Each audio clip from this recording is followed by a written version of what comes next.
اعوذ باللہ من الشیطان الرجیم، بسم اللہ الرحمن الرحیم، السلام علیکم ورحمۃ اللہ وبرکاتہ۔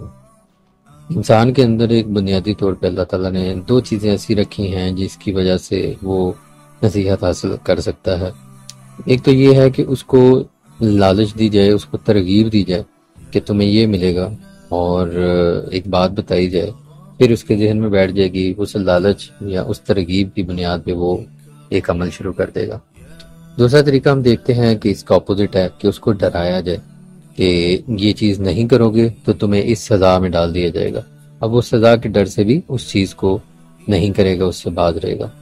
یہی اسلوب دیکھیں ہم زندگی کے رویوں میں بھی اختیار کرتے ہیں، بچوں کے ساتھ بھی اختیار کرتے ہیں، اور یہی ایک بیسک بات ہے جس پہ اللہ تعالیٰ نے ہمیں اس چیز کے دو رستے ہمیں بتائے کہ اگر تم میری بات مانو گے تو تمہیں یہ صلہ ملے گا، ادروائز تمہیں یہ سزا بھی مل سکتی ہے۔ اسی چیز کی ایک جھلک دیکھنے کے لیے سورہ ملک ہم دیکھیں گے، تھوڑا سا مطالعہ کریں گے۔ آیت نمبر 6 سے لے کے 11 تک اس کے اندر یہ معاملہ اللہ تعالیٰ نے ارشاد فرمایا۔ تو ہم شروع کرتے ہیں۔ اعوذ باللہ من الشیطان الرجیم۔ وَلِلَّذِينَ كَفَرُوا بِرَبِّهِمْ عَذَابُ جَهَنَّمَ وَبِئْسَ الْمَصِيرُ۔ جن لوگوں نے اپنے پروردگار کا کفر کیا ہے ان کے لیے جہنم کی سزا ہے، اور وہ کیا ہی برا ٹھکانہ۔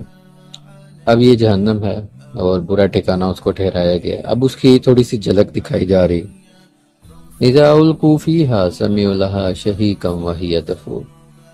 یہ جب اس میں ڈالے جائیں گے تو اس کا دھاڑنا سنیں گے اور وہ ابل رہی ہوگی۔ اب یہ میں کہنا چاہوں گا آپ سے کہ جب بھی آپ یہ سنیں تو تھوڑا سا امیجن کریں، جس طرح وی آر ہوتا ہے تو اپنی امیجنیشن کو استعمال کریں اور دیکھیں کہ اگر یہ خوف آپ اور یہ منظر آپ کی آنکھوں کے سامنے ہو تو کیا ہی حالت ہوگی۔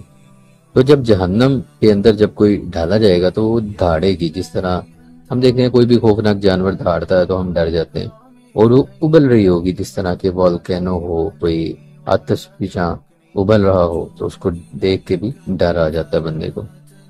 تکاد تمیز من الغیظ، لگے گا ایسے کہ غضب سے پھٹی پڑ رہی ہے۔ اب یہ جو جہنم ہے یہ اس کا اس طرح کہ ایسا لگے گا کہ جیسے وہ بالکل پھٹنے ہی والی ہے، وہ اتنی زور سے ابل رہی ہے اور چیخ رہی ہے۔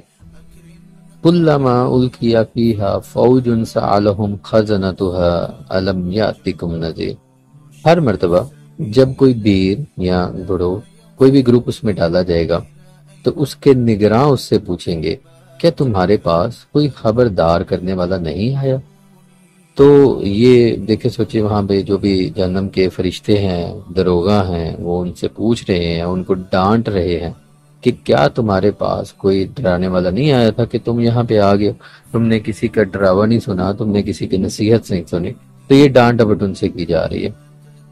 قالوا بلا قد جاءنا نذیر فکذبنا وقلنا ما نزل اللہ من شیء ان انتم الا فی ضلال کبیر۔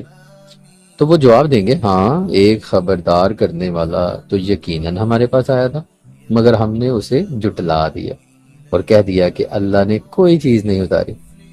تو یہ دیکھیں کہ کیا یہ ڈائلاگ ہمارا نہیں ہے کہ ہم نہیں روزمرہ ایسی باتیں کر رہے تھے۔ کوئی بھی جب کسی کو نصیحت کرتا ہے، ڈراتا ہے کہ اللہ تعالیٰ سے ڈرو، اللہ تعالیٰ کی جہنم یہ ہے، اللہ تعالیٰ کی سزا یہ ہے، یا تمہیں ریوارڈ یہ ملے گا اگر جو تم کام کرو گے، تو ہم اس کو کس طرح کے جواب دیتے ہیں؟ اسی طرح کے جواب دیتے ہیں اور کہتے ہیں کہ ایسی کوئی چیز نہیں ہے، تم نے بس اپنی من گڑت بنا لی ہیں، اپنے ڈر کو دور کرنے کے لیے تم لوگوں نے یہ باتیں بنا لی ہیں، حقیقت کیا ہے کس نے جا کے دیکھی ہے؟ تو یہاں زیادہ تر ہم سنتے ہیں ڈیرنگ، بڑا ایک جملہ ہوتا ہے کہ جی جو ہوگا دیکھی جائے گی، آپ ہماری فکر نہ کریں۔ تو وہی سارا نقشہ یہاں پہ کھینچا جا رہا ہے، لیکن تب کیا ہوگا؟ تب یہ ساری باتیں کام نہیں آئے گی۔ تو وہ مزید کیا کہیں گے؟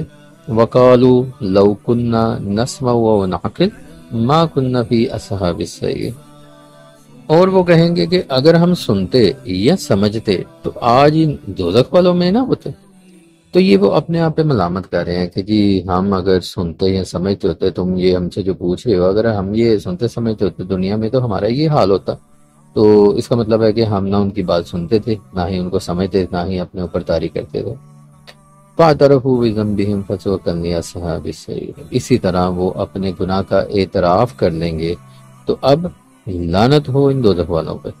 دیکھیں کہ کیسی ہی پھٹکار اللہ تعالیٰ کی یہاں پہ بیان ہو رہی ہے۔ تو اس چیز ساری چیز کو اگر ہم یہ غور کریں تو کتنی ہی بھیانک صورتحال ہے۔ اللہ تعالیٰ ہم سب کو محفوظ فرمائے، اللہم اجرنا من النار۔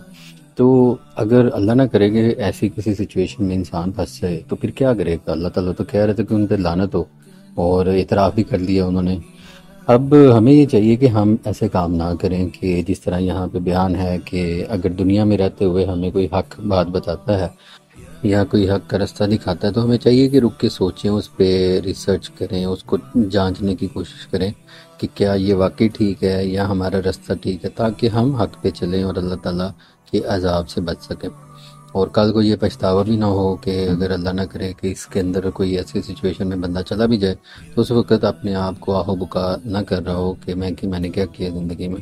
تو یہ سارے معاملات سے بچنے کے لیے ہمیں چاہیے فرسٹ آف آل تو ہم ایسی چیزوں کو پڑھیں، قرآن پاک کو پڑھیں، دھیان سے پڑھیں، اس کو سمجھیں اور اس سچویشن کو اپنے اوپر طاری کر کے سمجھنے کی کوشش کریں، اور دیکھیں کہ اس سے بچنے کا کیا ہمارے پاس طریقہ کار ہے، اور قرآن اور حدیث اللہ تعالیٰ کے نبی ہمیں کیا گائیڈ کر رہے ہیں کہ اس سے کیسے بچ سکتے ہیں۔ تو اللہ تعالیٰ سے دعا ہے کہ ہمیں قرآن پاک کو سمجھ کے اس پہ عمل کرنے کی ہمیں توفیق عطا فرمائے، جنت کا حقدار بننے کی توفیق عطا فرمائے، اور جہنم سے ہمیں بچائے، آمین یا رب العالمین۔ السلام علیکم ورحمۃ اللہ وبرکاتہ۔